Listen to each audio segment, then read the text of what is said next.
So hello everybody. So I'm So you may know that Dylan, who is probably known as Sir to you, is my son, and he sort of said he's got this bunch of really keen students who are interested in finding out more about university, and he thought of me to maybe meet you and just take some questions, and I'm delighted to do that. You did not know that, well, you do now. I just saw the caption at the bottom. So I mean, it's really the main idea is I'm spending a lot. The university is locked down as well, so a lot of our teaching and meeting PhD students happens in exactly the same way electronically. And one of the things my wife always comments on when she overhears these sessions, she always says, "I talk far too much." So I'm trying to not make this happen today. It's really, you should ask questions. Anything you want to know, how do you get to university, what is life at university like, etc. So my background is actually, I think mainly I'm talking to a science class. Is that correct? So yeah, I'm in a maths department. But my background is actually, I started off maybe just tell you a little bit about my background. So I'm from Germany, as you can probably tell from my accent. So I started, initially I have to admit, when I was your age, I wasn't particularly interested in maths. What I always liked, I liked physics really, and when it sort of came towards the end of my time at university, I mainly did maths because it was strongly recommended that if you do physics, you also have to do maths. All right, I did maths as well. I didn't, it was all right. I didn't mind. And then when it came to studying, actually, I was sort of torn between physics and engineering, and in the end, actually started the first 2 years. So the German system is slightly different. It's the degrees used to be longer in those days. I actually started off doing mechanical engineering for 2 years because I sort of liked the applied side of it. But then within that, I quite liked the theory, and sort of began drifting more and more towards the theoretical end of it. And so long story, I actually now ended up in a maths department. I did my PhD in mathematics in Leeds. Came across to the UK for that. And within mathematics, I have to say I'm at the very applied end. So I'm not a pure mathematician at all. And I'm sure there are colleagues who think I'm not a proper mathematician anyway. But I'm sort of at the interface. I like working with physicists, etc. And while I sort of like the rigor of mathematics and all this, I do like a real practical application behind it, which of course mathematics has. So that's sort of how I ended up in this job. And what does a professor do? You can ask me questions about this, but it's the obvious things we teach. We don't quite teach as much as people think we do. Certainly Dylan and colleagues do a lot more of that. It's only part of our job. I really like teaching. But then there's research. There's also things like administration, looking after PhD students, etc. So it's quite a varied job, and the thing I personally really like best is the interaction with meeting keen students like you lot, hopefully in the future, right? So that's basically where I ended up, where I am, and over to you. Any questions you have, fire away.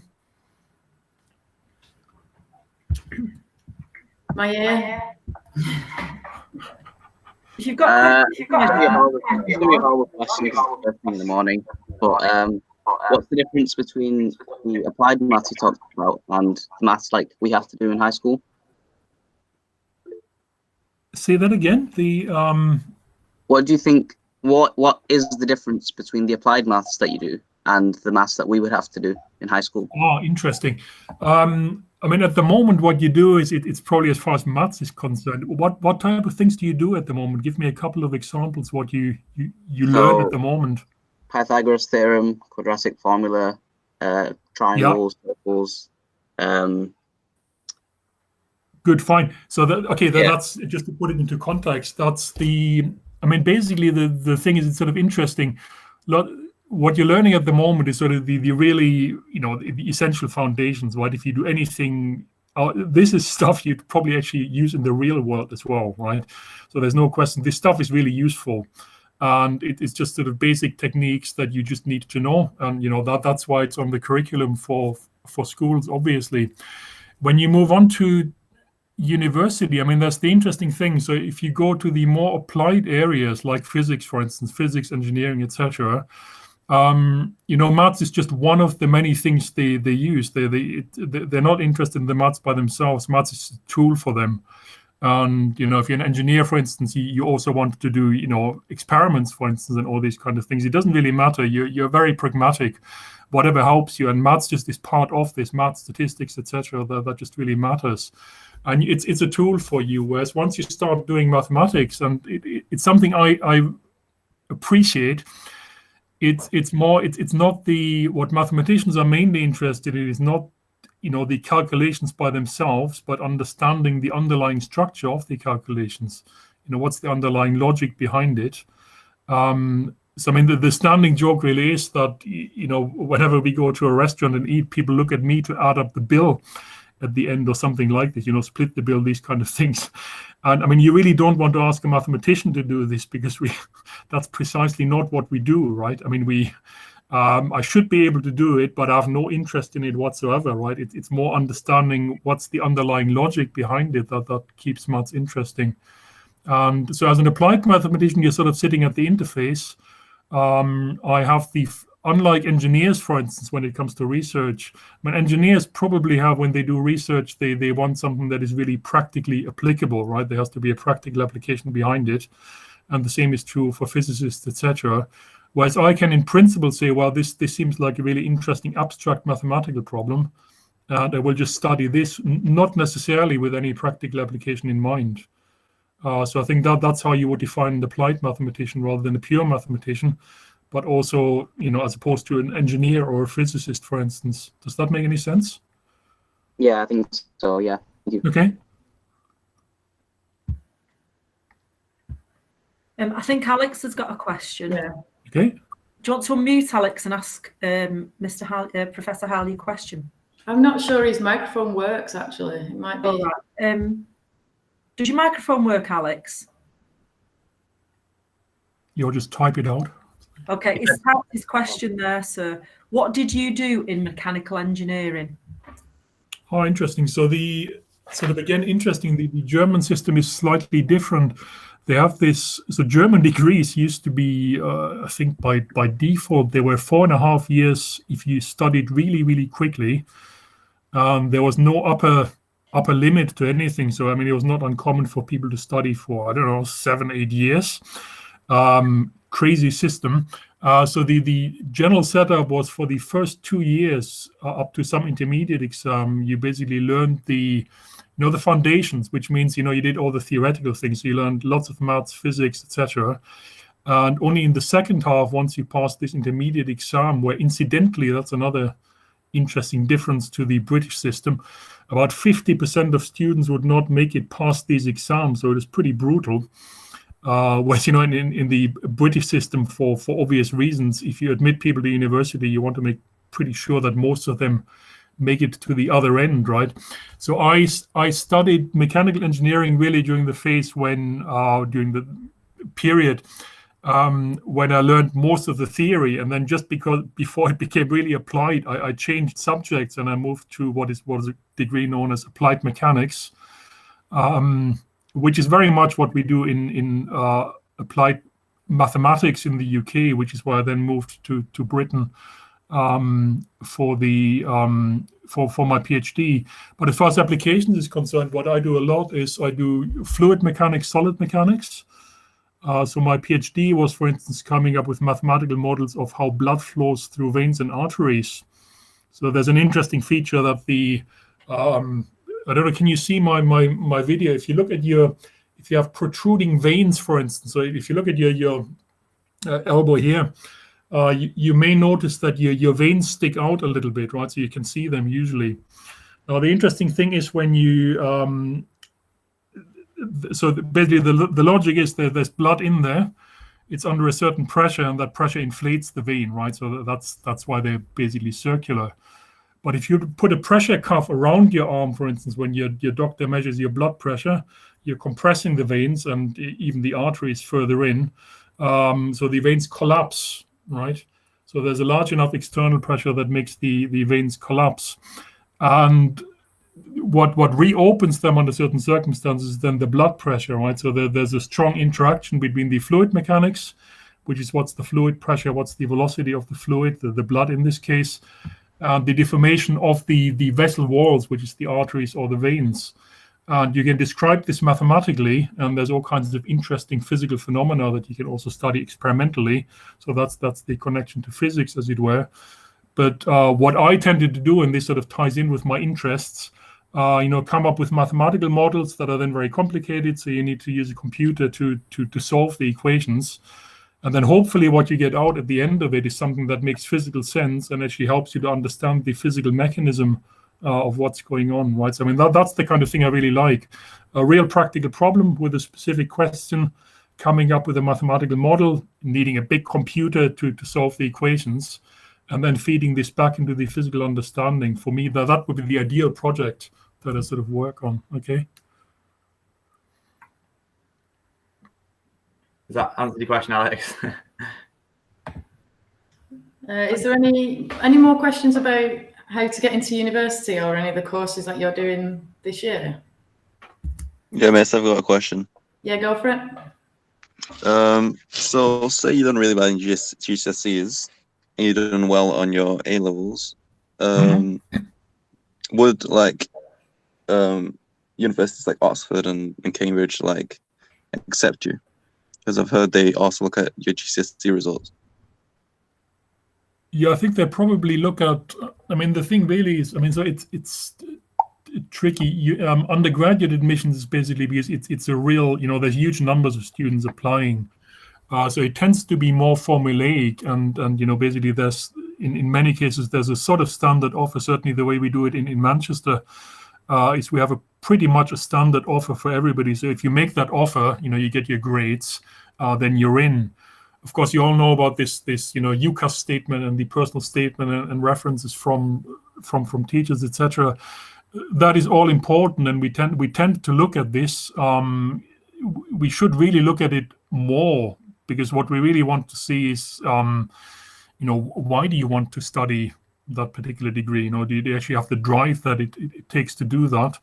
So I know in Oxford and Cambridge, what they tend to do is, in addition to that, I mean, I think they're basically maxing out on the grades they expect, but then they also invite you down for interviews and things like this to get a better feeling of, why do you want to study what you want to study.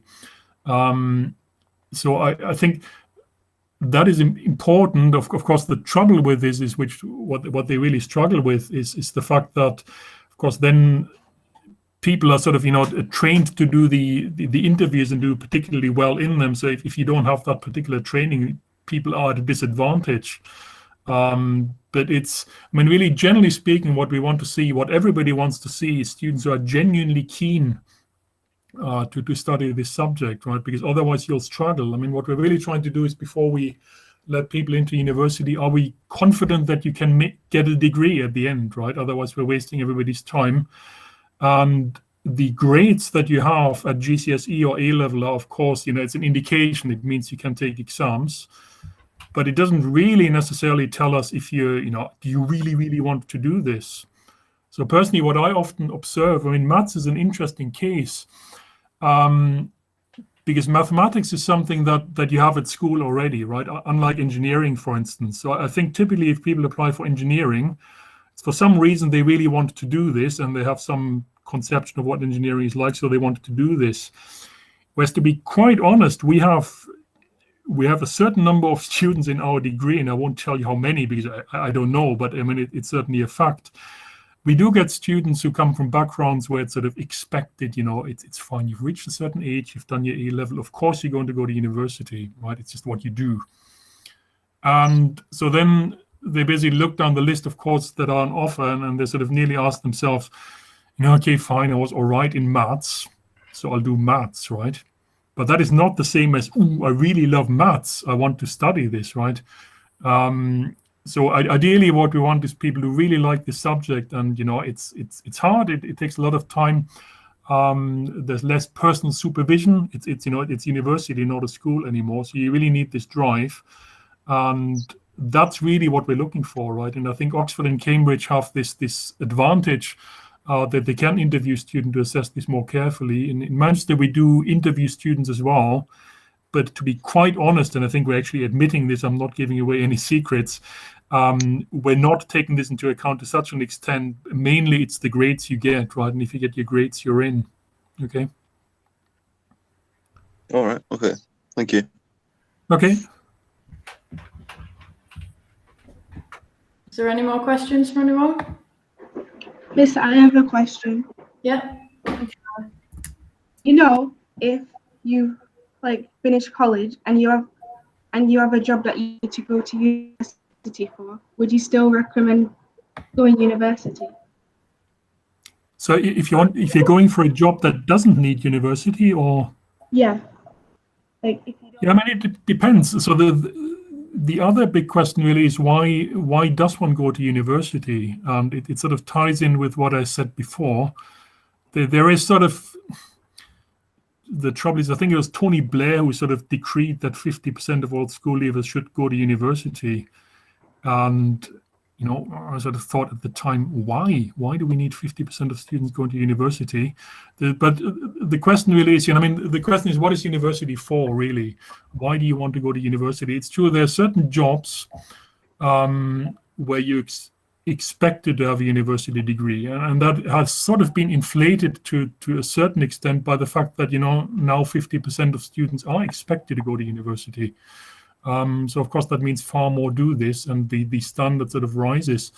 But I mean, so the question is, do you go primarily to get a degree, which is, you know, and it's true, certain jobs expect you to have a university degree, or do you go because you really want to learn something about this subject? Do you want to spend, you know, 3 years of your life in actually quite a spectacular environment? You know, you're getting to mix with some of the cleverest people that are out there, myself excluded. But I mean, there's really some very, very clever people there. There's, you know, lots of other students you meet. It really there's the potential to turn you into a better person. I know that sounds fantastically cheesy, but for me, that's the essence of university, right? And if that then also as a side product makes you more qualified for a job, then, you know, that is absolutely great. But just going there saying, you know, I'll do it because I just need a degree for a job is sort of the wrong way to think about it. So in a sense, that sort of answers the question. If you're actually thinking you're interested in a job that doesn't need a university degree, well, then maybe I would, you know, the two things aren't necessarily related, right? It's you should go to university because you really want to appreciate the intellectual challenge and all this, right? That's what it's all about. And job is sort of secondary, right? I mean, this is a really scary thing to say, and it's of course the two are related. And, you know, don't be naive. Degrees matter, grades matter, and all these kind of things. But really, in the first instance, what you should do is you should go to university because you want to, you know, it's something you want to do with your life. Having said all that, that's sort of all a bit airy-fairy. The other word of warning I have is which I tell PhD students as well when they apply. There's this strange concept in Britain, I'm speaking as a German now, that only in Britain, I mean, so in Germany we don't have this concept. In Britain there's this concept of people being overqualified. And the first time I heard that, I thought, what do you mean by that? How can you be overqualified? And the idea is precisely that you know, if you stay on for longer and longer, let's say you go to university, get a bachelor's degree, you stay on for a master's, you stay on for a PhD, whatever. I mean, surely that must be a good thing, right? It makes you a better person. But it is true, in certain, I mean, and it is true, there's plenty of employers out there that like that, right? But at the same time, it's also true that if you're more and more academically qualified, then, you know, they probably think they have to pay you more and whatnot. So the British way of doing this is, generally speaking, they're trying to hire people relatively cheap. You know, so a bachelor's degree is absolutely fine. And then they train you on the job, right? And that's just a different way of doing it. So there's this thing that, you know, if you definitely want to do something that doesn't require a university degree, then, you know, maybe people think, you know, once you have a university degree, why do you apply for a job that doesn't require it? You know, are you overqualified? I mean, personally, I really think this is a crazy way of thinking about it. But just as a word of warning, there are some people who think about it this way, right? I mean, but anyway, coming back to this, I really think you should go to university because you want to spend 3 years of your life really throwing yourself into a discipline and, enjoying the intellectually stimulating environment that we offer. Right, there we go. Oh, Rutab's got a question. Yeah, hang on, it disappeared. Hey, do you want to read it? I can see, but people try to get degrees and PhDs even though they don't want to do it just to get paid more, right?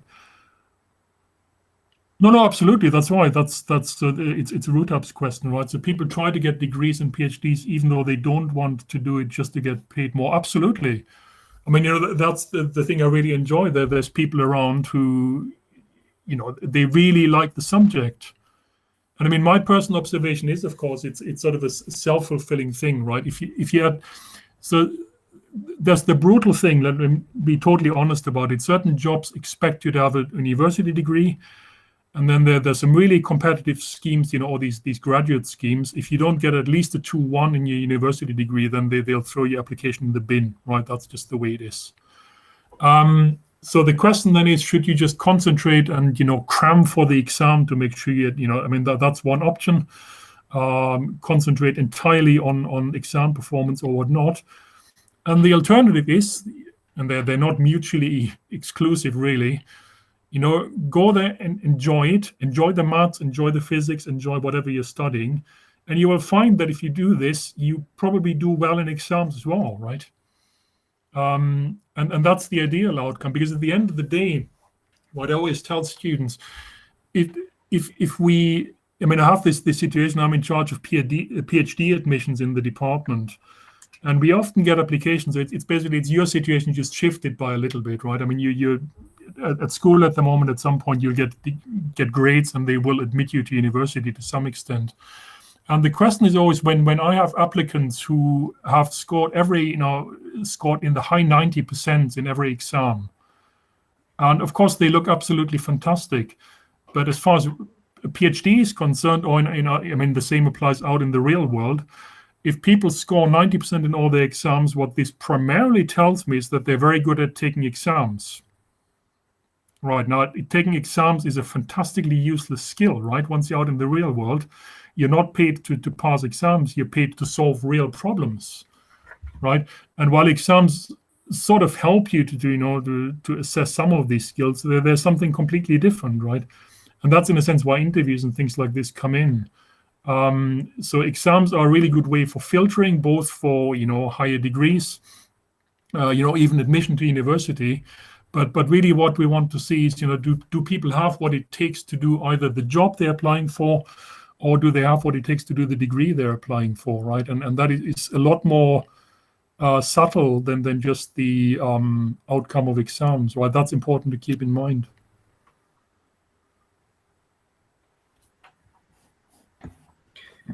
Any other questions? No, there's another one in the chat. Is that? Hang on, I'll try to find the thing. Do you think that it isn't guaranteed that at the end of the degree we will be able to get the desired career? Depends. I mean,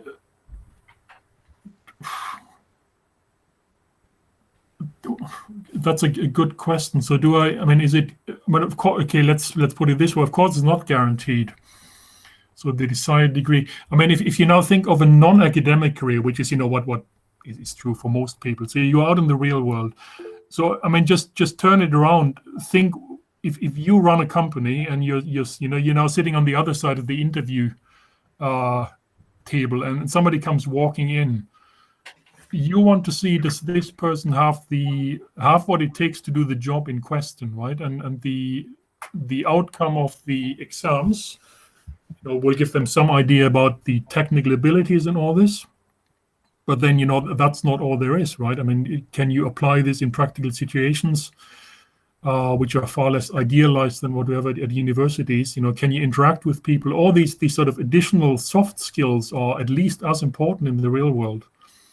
So I think the answer is doing well in exams, at school, at university, at whatever, will get your foot in the door, to get you interviewed. But then you need more than that, obviously, right? And that is something I think universities are sometimes criticized for, that we don't prepare people enough for these soft, real skills that you need in the real world.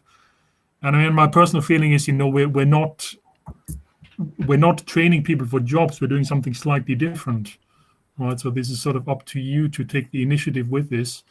But I mean, coming back to the question, in fact, if you only concentrate on the exams and sort of neglect all the other things that are important in the real world, then that's probably not a guarantee, right? You may come across as a total and utter geek who does fantastically well in exams, but you're unemployable. But I mean, that's a really extreme situation, which rarely happens. But it's more complicated than just the outcome of the degree, right? Or whatever grades you get in a GCSE or A level.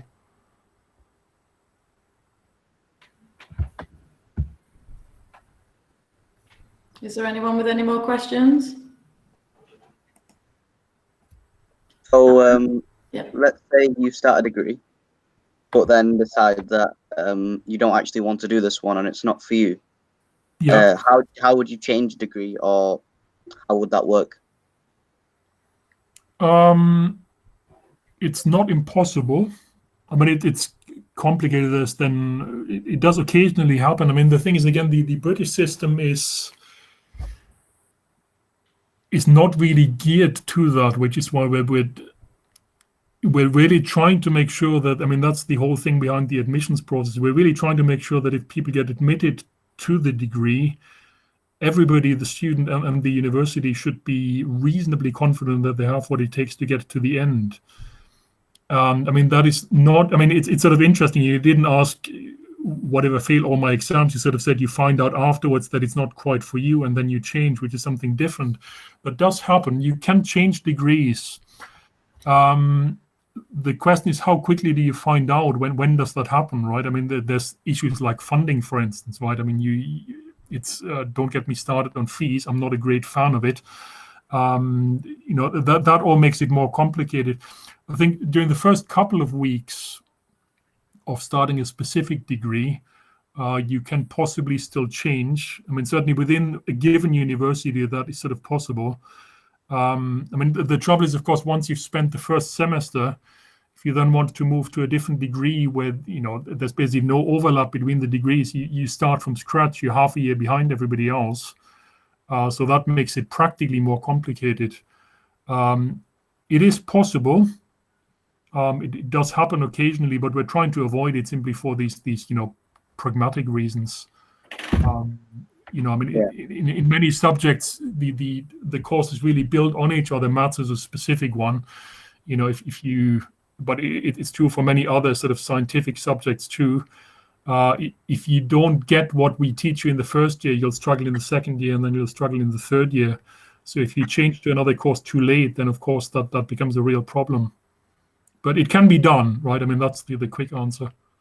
Yeah. Thank you. I think there's a question in the chat from Manzi. Yeah. Would you say that personal skills and the sort of personality makes a person more adapted? Yes, absolutely. So the question is, in case you haven't seen it, would you say that personal skills and sort of the personality and experience makes a person more adapted to a working environment? Absolutely. And it's the whole package, right? I mean, there's you get hired for your technical skills, absolutely. Let's say, I mean, again, I'm talking maths here.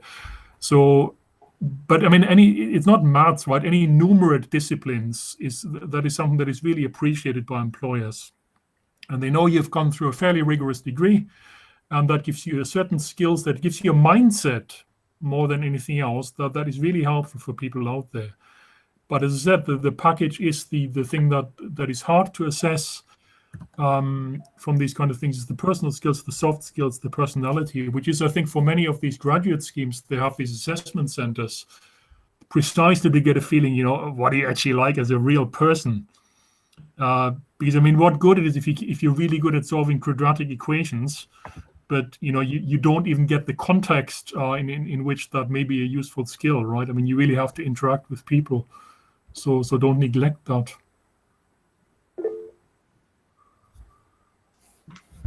Okay, there's a new one. Many people have created online learning methods that teach and workshops and is constantly pushed. It's better to maintain.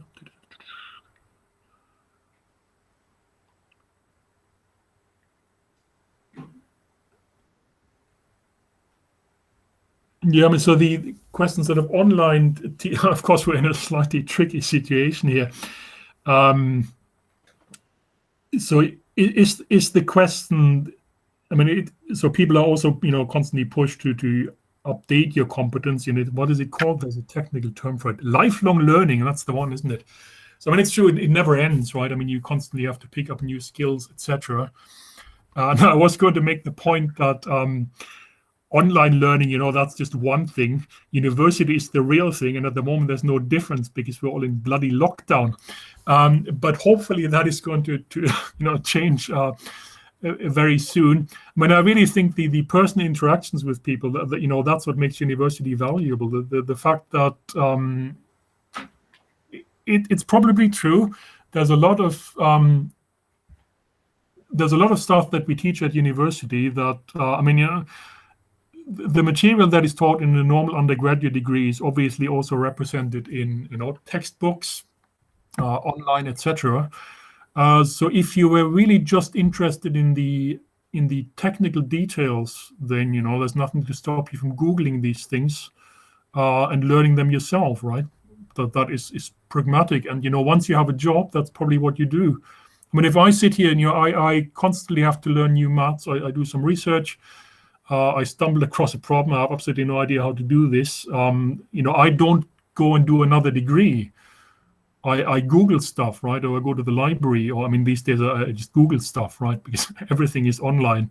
So that is absolutely true. There's a lot of stuff that is available there, and you can, train yourself independently. But again, there's this added dimension that the university adds to this, that, you interact with real people. You sit there. You talk to lecturers, to more importantly, probably to other students. And,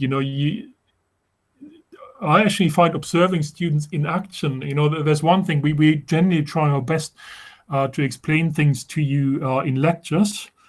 And then, of course, you struggle with it, right? And my experience is that students actually really learn stuff by talking to each other, right? I mean, they sit by themselves, they sit in little groups in the examples classes and talk to each other, right? One of them will say, I really don't understand this, and they will explain it to each other. And that is really helpful, right? And then occasionally I swan in and, try to help out as well. But it's this social element to it that really makes university special, right? And at the moment, that's difficult because of the onlineness of it all. But as I said, hopefully that it will be back to normal before long.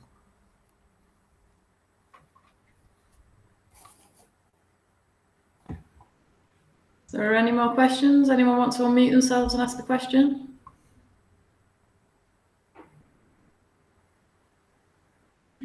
Okay, I've got a question. In the new GCSEs has really got a lot more difficult in the last couple of years. Have universities had to change how they're going to approach that? Because hopefully, by the time they get to you in maybe 2 or 3 years, they should be coming with a lot. You just broke. Am I breaking up or are you breaking up? Can anybody hear me? Yeah. Good. Can you just say the last bit? So the GCSEs got harder. Is this the last thing I heard? In the last 2 years, the GCSE has got a lot harder. Are universities having to adapt to, because you're going to get a lot of students coming who are in a much better position than they used to be, and what that's going to look like if there's any work there. So there's two things. The thing that whenever politicians fiddle with what happens at schools, then of course there's two things. One is that often the students' grades fluctuate, and that has a huge, because basically, as I said, mainly our admissions criteria are based on, you have to get these grades, and then all of a sudden there's some wobble, and collectively the entire cohort, dips a little bit, and that's what we have clearing for, etc. That's one thing, right? And we know how to deal with this. As far as the syllabus is concerned, if students suddenly come in and they're, whatever that means, they're much more qualified, right? They have more background. Yeah. That is something we certainly have people who keep a very close eye on what's happening at GCSE and A level. Because again, this is changing. Generally speaking, again, I can speak mainly for maths here. What we tend to do is we start from scratch anyway, right? So the thing is, we actually assume very little. We just do it again. I mean, there's also the things with apologies to the teachers here. Sometimes you people cheat a little bit, right? Yeah. So we do it with more rigor, right? And so the interesting thing is, I actually teach a first-year course that covers material that some students have seen at A-level and others haven't. And that sort of creates panic amongst the students. I mean, I do ask them, one of the first things I do in the first lecture, I sort of said, who's seen this particular stuff before? And so the interesting observation is sort of probably a bit more than half raise their hands and look very smug. And the other half look, they're really panicking. They're, oh my God, I haven't seen this stuff before. I will die. And I tell them, I actually think they're probably better off, because the others sort of have seen it before, so they think they know it all, and they know nothing. Because I will teach it properly, right? So in a sense, it's certainly true. You will be surprised. We go through all kinds of things. You will you see quadratic equations again? Probably not. I mean, that we do take for granted. But there's all kinds of other things that you will have seen before, and we'll do it again, often probably more rigorously and at a higher speed. So in this sense, we go through lots of stuff before. So I say again, stuff that you've seen before. So I don't think we're that affected by changes in the syllabus. Okay. But I mean, anyway, the more qualified your students are, the better for us. Yeah, definitely. Ashray's got a question. Do you want to unmute yourself, Ashray, and ask Sir?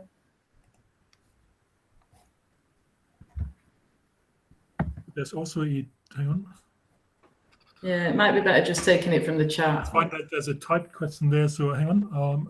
Ashray, I believe I heard you say you choose physics to do as a subject. What kind of things did you have to do in this course? Okay, that's not quite true. That was at school, actually. So at school I always really liked physics. And the only reason why I stuck with maths is because everybody told me, well, if you do physics, you have to do maths, right? So I dragged maths along, and then in the end, I sort of ditched the physics and became a mathematician. That's what happens sometimes. So physics was really only at school. I really liked it, and then when it came to university, I was torn between physics and engineering, and I went for engineering. Having said that, I currently work a lot with physicists in the physics department in Manchester. So I still quite like it. They do experiments, and experiments are great. It's just I don't like doing them myself. So they get their hands dirty, and I talk to them, and they keep me honest. I like the interaction with physicists, but I'm not a physicist myself. Good, then I think there was another one.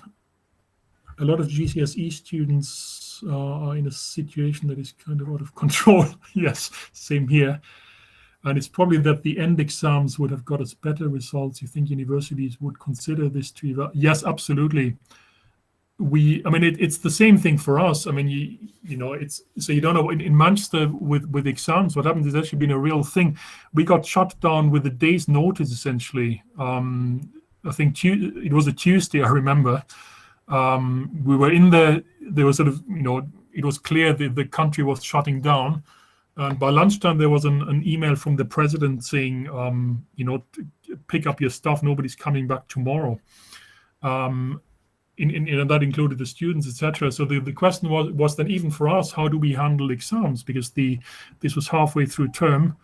It wasn't really clear how to do exams. So what Manchester did is quite grown up, I felt. We cancelled all the exams, because I honestly couldn't see how we could replace, proper written exams with anything online. It's just, it's ridiculous. Can't be done. Other universities, I think the majority of universities came up with some, coursework / online exams, whatnot. I really don't think how valuable that is. And again, so we have the question, for instance, how do we now judge our own exams when it comes to progression from the first year to the second year? Usually students would be expected to have a certain standard. And if they don't, we'll ask them, are you sure this degree is right for you, for instance? There are very few of them. So we have to deal with it ourselves. And then it's the same for PhD admissions. Are exactly the same thing. All of a sudden, students they had conditional offers saying, you must at least get this degree.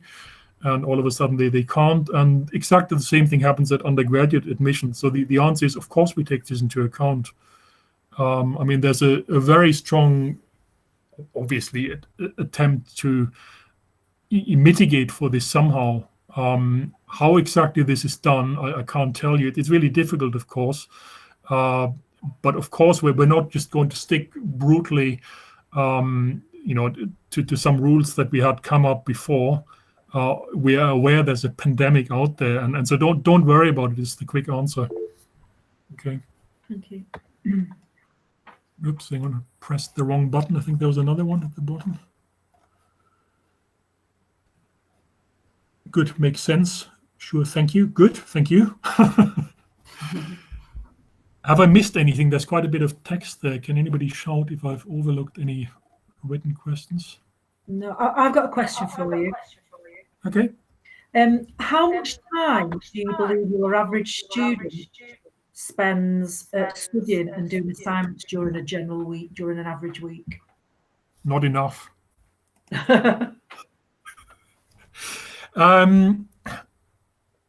It's a good. That's a good question. I can tell. I can try. I can try to remember what we tell them. There's something, and I think that is no. Actually, I do know because I read my students the Riot Act. It's my favorite part of every course.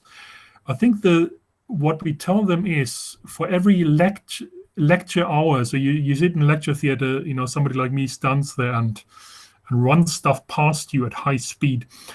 For every hour, you should probably spend 2 hours self-study afterwards to really understand this material, and that includes sitting in examples classes and things like this. Doing example sheets, etc. And that, I think somebody pointed out recently that if we do this, you actually end up with can't now remember how many. Anyway, it adds up to quite a number of hours per week. And if you invest this time, then you're definitely on top of the material. And I doubt many students actually do this, and they survive somehow. But the thing is really, here's a word of warning to the students. You have your teachers sitting on you if you don't work hard enough, I think.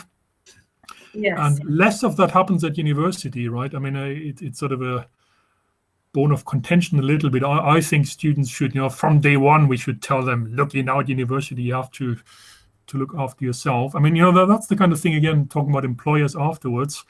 One of the things, having survived 3 years at university, you sort of assume that has given you the ability to self-motivate, whatever that means, right? So you do have to somehow stay on top of the material. And the right way to do this is, of course, what we tell everybody to do, and I'm not sure how many do it. You go to the lecture. After the lecture, you go through this material again. You work through the example sheets, however long it takes, right? And then you sort of stay on top of the material. And, in practice, probably what many of them do is, it's fine. You sit in the lecture. It all seems reasonably plausible. You fall behind a little bit or quite a lot, and then there's exam revision and cramming. Terrible. I don't recommend it at all. But, fine, it gets students through. I don't recommend it, right? Because it's, as I said, cramming is not a transferable skill. But it's fine. So I think something like, an hour per lecture is probably reasonable. And lots of students probably get away with less for the wrong reasons. Thank you. Okay. What's the shortest time spent to get a PhD? Oh, and now looking way ahead. I don't know. In maths, if you prove a really spectacular theorem in week 1 of your PhD, then you can have your PhD for free. But that's not what you mean. The normal length of a PhD is the shortest PhD program that you offer is 3 years. The normal period is, and that is sort of nearly unfair. We don't really recommend this. 3.5 years is the normal time. In Manchester, there's a really brutal policy in place. If students don't submit their thesis 4 years after they've started, that's it. They're not submitting anything. unless there's some special circumstances, illness or whatever. So 3.5 to 4 years is the normal time.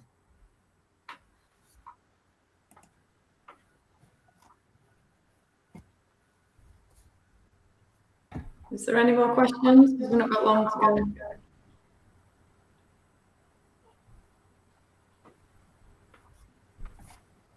What are you working on at the moment with the physicists? Yeah, I was just going to ask that. Sorry? What are you working on at the moment with the physicists? With the physicists? Yeah. Oh, non-Newtonian fluids. So in fact, this started. You probably don't know what non-Newtonian fluids are, but they're not Newtonian. So anyway, there are some fluids. I mean, in fact, you do know what they are. So if you take water, for instance, from a bottle, well, anyway, you know what a water bottle looks like. You take you turn it upside down, the water comes running out, and that makes perfect sense. Now take a ketchup bottle and turn it upside down, absolutely nothing happens. That's because ketchup is a yield stress fluid. You need a certain amount of stress acting on the fluid before it starts moving, and that's non-Newtonian fluids. And interestingly enough, a couple of years ago, so another interesting fluid is liquid molten chocolate. And a couple of years ago, I had a PhD student who was sponsored by, guess what, Cadbury's. And he was half in the maths department doing computations with me and half in the physics department. We had a huge bucket of chocolate from Cadbury's, and he did experiments on this. And the question was, how does chocolate get liquefied? So think Cadbury's buttons, for instance, right? They get manufactured, and you want them to spread out into this nice little button shape. That gets done. That's one of the things I'm working on at the moment. In fact, the embarrassing thing is the PhD was submitted several years ago, and there's still a paper that we're trying to work on because I don't understand what's going on. So we're still struggling with this. This is real life research, but there's a practical application behind it. Chocolate. So it's real life. The student had a notice behind his experiment saying, "Don't eat the experiment." I think Mancy's asked, what are you doing in PhD? What is that what you asked, Mancy? What exactly are you required to do? Yeah. Yes. Good. So PhD means, so it's sort of interesting, up to the PhD, basically university, school, what you do at the moment, somebody stands there and teaches you stuff that's known already, known to mankind. And you just get on top of it. Somebody explains it to you, then you prove in an exam that you understand it, and that's brilliant. And what a PhD does, you tackle a problem to which the answer is not known. Right? I mean that's sort of the very high level, right? So there's a lot of open problems, even in mathematics, where we just we don't know what the answer is. I mean, to make it really specific, this is not maths, of course, but the bloody coronavirus. Nobody understands all kinds of things about this, right? So some boffin with a white coat has to sit down and figure out how this works, how you develop new immunity, whatever new drugs, this, that, and the other. And there's open questions in mathematics as well. And what we're trying to do, so they can either be, purely mathematical. There's lots of what we call them is conjectures, where people think this is probably true, but nobody can prove it. And then the task is somebody needs to sit down and prove this rigorously. Or there's practical things like the question I just mentioned. Cadbury's do want to understand how chocolate gets fluidized. So we want a mathematical model for this and describe this and then see if that agrees with the experiments, etc. Right? But the ultimate test is when you examine a PhD thesis, you ask yourself, has progress been made? Has mankind learned something new from this research project? Right, that's really the ultimate proof of the pudding. That's what you do a PhD for. I think probably the last question is from Rutam. It's in the chat. Okay, are most classes in the departments reading writing intensive? That depends. So again, let me answer this from the maths point of view, because it's actually something I feel I'm slightly sheepish about. So in maths, of course, you know what it's like, right? If you're in your maths class, I'm sure your teachers beg you to not just scribble down equations, but to explain your working and what you're doing, right? Because it needs to be transparent. It's the thought process that's nearly more important than getting the right answer. I mean, not quite, but it's at least as important. And so in maths, sadly, while we realize it's really important, and it's also really important when you go out in the real world and you have to communicate with people, right? They don't want to see lots of scribblings with Greek letters in there. They want to understand what it all means. You have to translate this back into real life. So for that reason, writing is actually really important. And maths is probably the worst discipline for this, because we if we want to or not, we sort of let you get away with scribbling Greek letters, right? Because ultimately, if the answer is right, the answer is right, and that's okay. So we probably don't make you write enough. If you go to scientific disciplines, there's all kinds of lab works, and you have to write lab reports and whatnot. So you do have to write a lot, not as much as when you do an artsy degree where you write essays all the time, but it's an important thing. So certainly if you end up in something like doing maths, for instance, and there's an opportunity to do projects where you have to do a final report on this, I would really recommend this, because it's a useful skill that you can pick up while doing that. Okay. I think we probably have to leave it There's there. one more. Is there time for one more? Unless there's any more, don't. Matthias, very quickly. Am I frozen or are you frozen? Somebody say something? Yeah, we can still see. Do you want to quickly answer Mancy's one, and then I think that'll be it, John? Okay, I think you're all frozen. Oh, hang on. Is it gone?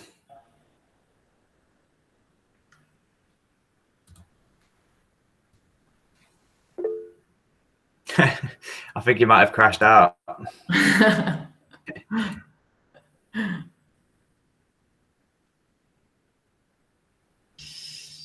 Manzi, do you think the income of the jobs option is reasonable to the investment in the university? I know there's speculation about the student loan. I think we can probably have a go at answering that until your dad comes back. The thing is with the student loan, when you do get a student loan, you have to be earning a certain amount before you even start to pay any of it back. So that's one fact I can tell you. Well, I was in the bracket that has ended up paying $9,000 a year, so I'm paying like the maximum student loan, and to be honest, like it comes out of your paycheck and you don't really even realise that it's coming out. So do we need to wait before university? I mean, when I was at university, I had a couple. It's hard to say, because you would get like a maintenance loan sometimes to pay maybe for your rent, but then I don't know. I don't think you'd have to work before you go to university. I didn't, but I did work jobs when I was at university. I'm not sure if that answers the question. I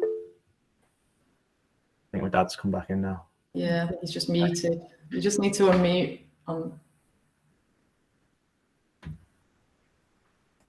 All right, good. Thank you. I'm back, and I have the microphone back on. Good. I just saw that I've lost all the previous chat, and I caught the last bit of what Dylan said. The chat has been wiped for me, but the question was, is something to do with the investment in university, and is it worth it, right? So again, it sort of ties in with, it's my favorite story, of course, why do you go to university? And of course, there is this thing that and it's pathetic, the universities, we are not fans of fees, right? Let's be absolutely clear about it. It's just the government has decided that's how universities are funded, so that's just the way it is, right? But you will not find a single academic who thinks making you guys pay fees is the right way to do it, but that's just the way it is. Is it worth it as an investment? I don't know. Again, the question is, what do you want for it, right? And if you want to be really brutal and say, the expected income, for instance, you can do a brutal calculation just saying this is how much it costs me, and this is how much extra salary I will earn over my lifetime. And that's not a crazy way to do it. That's very pragmatic, and I can't argue with this. And then I'm not totally sure. The thing is, if you could also just go into a job immediately after school and sort of, grow on the job. And if you're really good in it, then you'll earn money, right? There's no question. and you will be 3 years ahead of anybody who's been at university, right, and done university stuff in between. Because really, once you're in a job, then your past history doesn't really matter. It's how good are you at what you're doing. But the question really is, why do you go to university? Is it primarily to get your qualifications for a job? Or is it because you want this intellectual excitement? And if this intellectual excitement, which is really airy-fairy, I know, if that's worth £9,000 per year, I honestly can't tell you. It's a decision you have to take. But, just think, I mean, it's a huge amount of money, right? If you then add in all the extra cost for accommodation and whatnot. I don't know, it's a decision everybody has to take, right? I mean, it's certainly, if you can afford it. I mean, also keep in mind, affording it's a loan at the moment, and it's probably a fact that most people never pay that back. Nevertheless, it is real money, and you want to think about this carefully. But I mean, if what I describe, in these airy-fairy terms, as the intellectual excitement of being in this kind of environment is if that really attracts you, then go for it. I'd really recommend this. You will not regret it. And it'll probably, as a side effect, also make you, employable afterwards. But if you just think, well, I don't really fancy university, but I just have to do it because I want a job, then think very carefully, because that could be not a good investment. Okay. Cool. Thank you. I think just run out of time now, I think. Yeah. Yeah. Thank you so much for coming on today and speaking to the students. It's been really, really insightful. Brilliant. Thank you. Good. Fantastic. I really enjoyed that. Thanks to everybody. And enjoy school, online, offline, whichever way. And then maybe see some of you at the university. Yeah, that'd be fantastic. Okay. Good. Right. Good. I'm logging out, right? Are we done? Yeah, that's great. Thank you. Okay. Good. Cheers. See you. Bye. Bye. Thank you. Miss McDonald, do you want to keep the triple scientists again? Please, yeah. Stay. Guys, the triple scientists just stay behind. It's not anything special. Anyone who's not part of that, it's just because it's Miss McDonald's form group. And also, just thank you to you all. I'm so proud of you for asking all them brilliant questions. Great, Jeff. Well done. Miss, do you want me to stop the recording and then start it again? So we've got two separate ones. What do you want to do?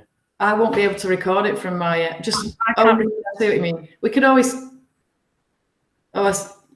just stop it and then restart it. Yeah.